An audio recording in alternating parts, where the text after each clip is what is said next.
नमस्कार मित्रमंडळींनो. खरं पाहता आज तुमच्यासमोर मी यासाठी आलोय, की 2 दिवसापूर्वी मी पुण्याला आमच्या शाळेतील काही विद्यार्थ्यांना घेऊन गेलो होतो आणि मुलांनी मला रिक्वेस्ट केली, की "सर आम्हाला पुण्यामधील मॉल दाखवा." आणि त्यासाठी मुलांना मी त्या पुण्याच्या मॉलमध्ये घेऊन गेलो होतो आणि जवळ-जवळ 3-4 मजली हा मॉल होता. मुलं पहिल्याच वेळेस त्या मॉलमध्ये गेली होती. अक्षरशः 2-2.5 तास मुलं त्या मॉलमध्ये फिरत होती. खालचा मजला, वरचा मजला, सगळ्या ठिकाणी दुकानात जात होती, किमती पाहत होती. पुरेपूर आनंद त्याने त्या मॉलचा घेतला आणि सगळ्या किमती बघितल्या. "सर ही हे इतकं महाग आहे, ते तितकं महाग आहे." आम्हाला ते सांगत होती. आणि सर्व या ठिकाणी मुलं ती मॉल बघितल्यानंतर ती मॉलच्या सगळ्यात वरती त्या ठिकाणी नाश्त्यासाठी, जेवणासाठी हा सगळ्यात वरचा फ्लोअर असतो. सगळ्या मुलांनी तो शेवटचा फ्लोअर बघितला आणि त्यांना लय आनंद झाला. पोरी तर म्हटल्या, की "सर आम्हाला काहीतरी खायचंय." आम्ही चाललो काहीतरी खाण्यासाठी. मुली पळतच गेल्या आणि पळत गेल्यानंतर ती मुलींनी त्या ठिकाणी मसाला डोसा ऑर्डर केला.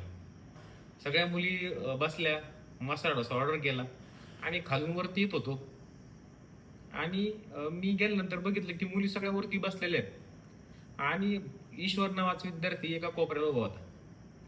मग मला विचार पडला, की ईश्वर पाठीमागं काय आहे? सगळ्या मुली ह्या अ, मसाला डोसा खात होत्या आणि ईश्वरला म्हटलं, "अरे तुला खायचं नाही का? तू ऑर्डर कर."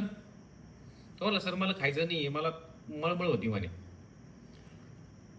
खरं पाहता 2-3 तास आम्ही फिरलो होतो. पोरांना भुका लागल्या होत्या थोड्याशा. पण ईश्वर असं का म्हणतो मला कळत नव्हतं. परत त्याला मी खूप विनंती केली, 2-3 वेळेस बोलवतो, "बस."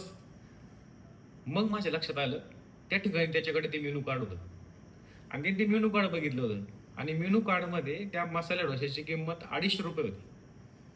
मी ईश्वरला सांगितलं, "तू का नाही खात आहे?" तो म्हणला, "सर, त्या मुलींनी एका मसाला डोश्याची किंमतच बघितलेली आहे. त्या मसाला डोश्याची किंमत ₹250 आहे आणि माझ्याकडे ₹120 आहेत.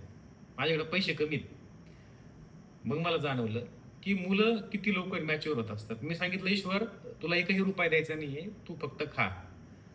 तरी सुद्धा ईश्वरला खूप विनंती केली, तरी पण त्यांनी खाल्लं नाही. तो म्हटला, "मला आईस्क्रीम खायची."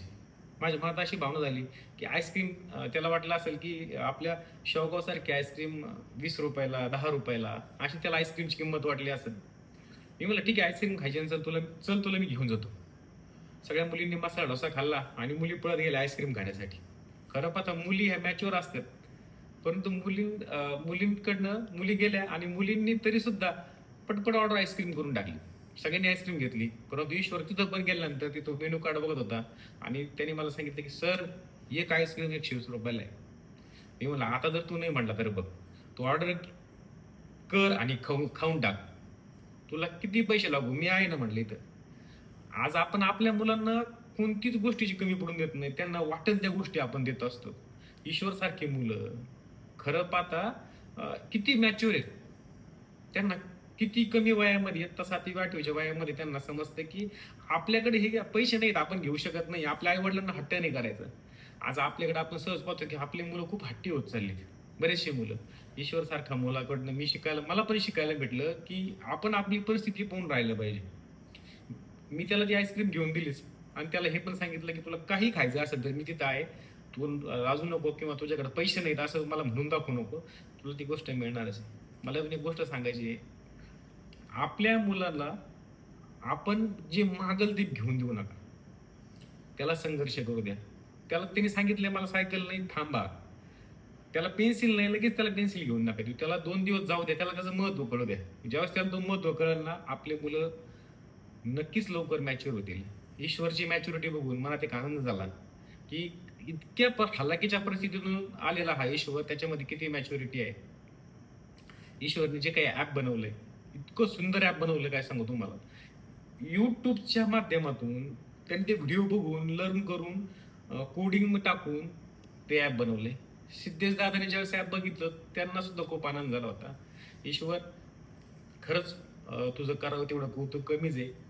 तुझ्यासाठी हा व्हिडिओ मी केलेला नाहीये, तर बाकीच्यांनी पण त्याच्यातून काहीतरी शिकावं यासाठी हा व्हिडिओ केलाय. खरंच तुझ्याकडे शिकण्यासारखं खूप आहे. सर्वांनी हा जो व्हिडिओ आहे, या व्हिडिओतून एक चांगला बोध घ्यावा, असा एक उद्देश आहे. सर्वांनी व्हिडिओ बघितल्याबद्दल खूप खूप धन्यवाद. थँक्यू.